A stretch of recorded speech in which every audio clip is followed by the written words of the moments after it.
Hello दोस्तों, कहानी की इस नई सीरीज़ में हम लेकर आए हैं आपके लिए एक और नई कहानी। वह दिन मैं कभी नहीं भूल सकता जब मैंने पहली बार अपने मालिक की बेटी प्रिया के साथ दाल पकाई थी।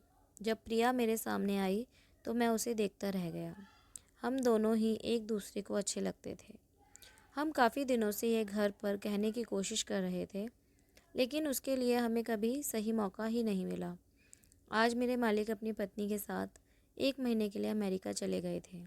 अब प्रिया कहती है, हमारे बारे में मेरे पापा को पता चल जाएगा तो हम क्या करेंगे। मैंने कहा, प्रिया तुम फिक्र मत करो, अगर ये बात उनको पता भी चल जाएगी तो कोई ना कोई रास्ता ज़रूर निकाल लूँगा। आगे तो आप समझ ही सकते हैं। मैं गाज़ियाबाद के एक घर में काम करता था। वहाँ के मालिक और मालकिन बहुत अच्छे लोग थे और उनकी एक बेटी भी थी जिसका नाम था प्रिया। वो 24 साल की थी और मैं इनके यहाँ पर गाड़ी चलाने का काम करता था।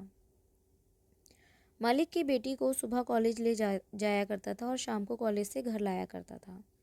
घर में किसी को भी कहीं जाना होता था तो मैं ही लेकर जाता था। एक दिन जब मैं प्रिया को कॉलेज से घर लेकर आ रहा था, तभी एक कार मेरी गाड़ी के आगे आकर रुक जाती है। फिर थोड़ी देर बाद उसके अंदर से एक लड़का निकलता है जो कि दिखने में काफ़ी अमीर घर का लग रहा था। वह मेरी गाड़ी के पास आता है और जिस तरह प्रिया बैठी थी उस तरफ का दरवाज़ा खोलकर प्रिया को नीचे खींचने लगता है। तो मैंने पूछा, प्रिया क्या मामला है, ये कौन लड़का है जो तुम्हारे साथ इतनी बदतमीज़ी कर रहा है। तो वह लड़का कहता है, तुम अपने काम से काम रखो। उसके बाद प्रिया भी मुझे चुप करा देती है। फिर प्रिया उस लड़के से कुछ बात करती है और फिर वह लड़का चला जाता है। फिर मैं प्रिया को लेकर घर आ जाता हूँ और मैंने सोचा कि प्रिया से पूछूं कि वह लड़का कौन था, लेकिन फिर मुझे लगा कि कहीं इस बात का बुरा ना मान जाए, इसलिए मैंने पूछना ठीक नहीं समझा। शाम का समय था, सब लोग अपने कमरे में सो रहे थे। मैं भी सोने जा रहा था। तभी मैंने देखा कि प्रिया जो छत के ऊपर किसी से फ़ोन पर बात कर रही है। उसके बाद मैं भी टहलते हुए छत पर गया। मैंने देखा प्रिया की आंखों में आंसू थे और वह रो रही थी। मैंने कहा, प्रिया क्यों, क्या बात है, तुम क्यों रो रही हो। तो वह बोली, कुछ नहीं, बस एक सहेली से बात कर रही थी तो उसी की कहानी सुनकर मेरी आंखों भर आई। मैंने कहा, क्यों, ऐसा क्या हो गया तुम्हारी सहेली के साथ। प्रिया बोली, जाने दो, बड़ी लंबी कहानी है। मैंने कहा, तो हमें कौन सी ट्रेन पकड़नी है, सुनाओ। उसके बाद हम दोनों वहीं बैठ गए और प्रिया अपनी सहेली के बारे में बताने लगी कि उसकी शादी जिस आदमी से हुई वह बहुत शराब पीता है, रोज़ शाम उसको शराब के नशे में खूब मारता पीटता है। धीरे धीरे 1 घंटा बीत गया। मैंने कहा, प्रिया अगर जीवन साथी अच्छा मिल जाता है तो ज़िंदगी स्वर्ग हो जाती है, और वही जगह अगर गलत आदमी से शादी हो जाए तो पूरी ज़िंदगी बर्बाद हो जाती है।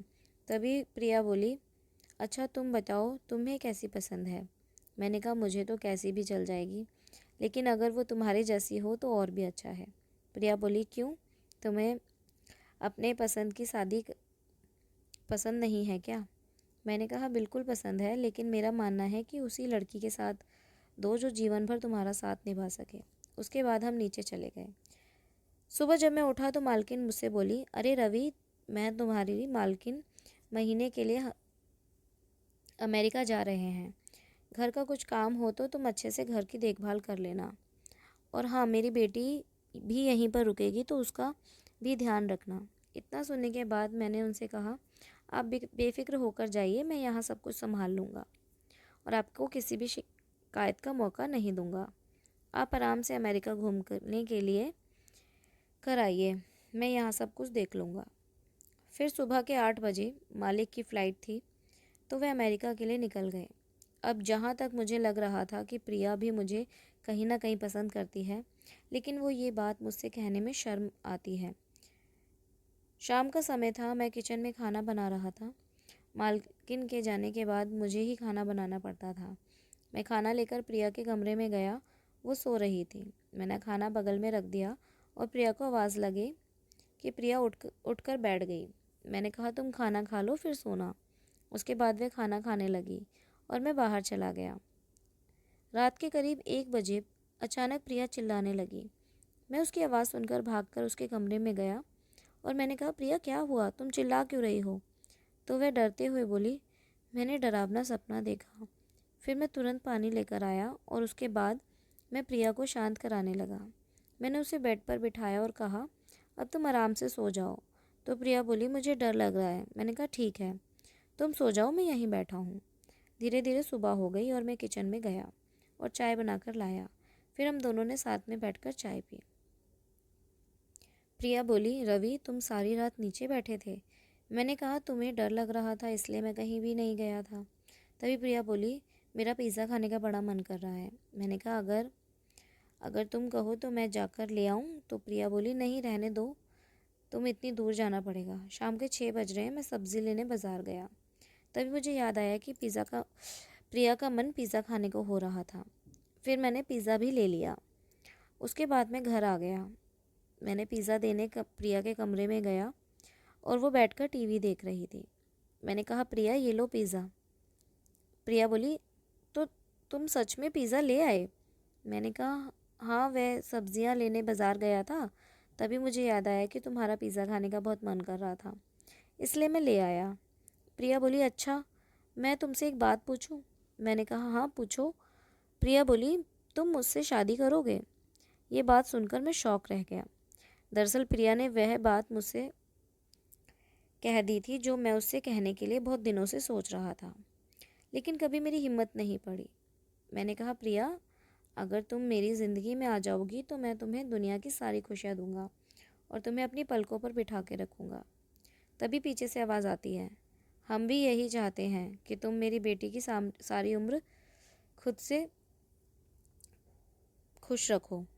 जब मैंने पीछे मुड़कर देखा तो मालिक और मालकिन थे। मैंने कहा, अरे मालिक, आप लोग अमेरिका से कब आए? तो वह बोले, हम कहीं गए ही नहीं थे जो आएंगे, हम तो बस तुम्हारी परीक्षा ले रहे थे कि तुम मेरी बेटी के लायक हो या नहीं। मालिक और मालकिन की बातें सुनकर मैं हैरान रह गया। मैंने कहा, मालिक, मैं कुछ समझा नहीं। तभी प्रिया बोली, मैं तुम्हें समझाती हूँ। दरअसल तुम मुझे बहुत पहले ही पसंद आ गए थे, और जब ये बात मैंने पापा को बताई तो वे बोले कि तुम बहुत अच्छे लड़के हो, लेकिन तुम्हें तो पता ही है, हर माँ बाप चाहते हैं कि उसकी बेटी उसकी ज़िंदगी में हमेशा खुश रहे। इसीलिए उन्होंने सोचा कि तुम्हारी एक परीक्षा ली जाए, और हम सब ने मिलकर ये प्लान बनाया। लेकिन इन कुछ दिनों में तुमने हम सभी का दिल जीत लिया। मम्मी पापा ने भी ये सब इसलिए किया क्योंकि वो तुम्हारे अंदर की बात जानने के लिए तुम्हारा इम्तिहान ले रहे थे। यह सब सुनने के बाद मैं उनके पैर छूने लगा और उन्होंने कहा, अरे, तुम हमारे दामाद हो, तुम ये सब नहीं कर सकते। उसके बाद मैंने घर वालों को बुलाकर अपनी शादी की बारे में बात बता दी और वह भी बहुत खुश हुए। फिर एक अच्छा सा मुहूर्त देखकर हमारी शादी हुई। अब मैं प्रिया के साथ काफ़ी खुश रहता हूँ। आगे तो आप समझ सकते हैं कि हम बिल्कुल पति पत्नी की तरह रहते हैं और अच्छी वाली दाल पकाते हैं। तो दोस्तों, ये कहानी आपको कैसी लगी हमें कमेंट करके ज़रूर बताएं, और हमारे इस चैनल को सब्सक्राइब ज़रूर करें और इस कहानी को अपने दोस्तों के साथ शेयर ज़रूर करें। धन्यवाद।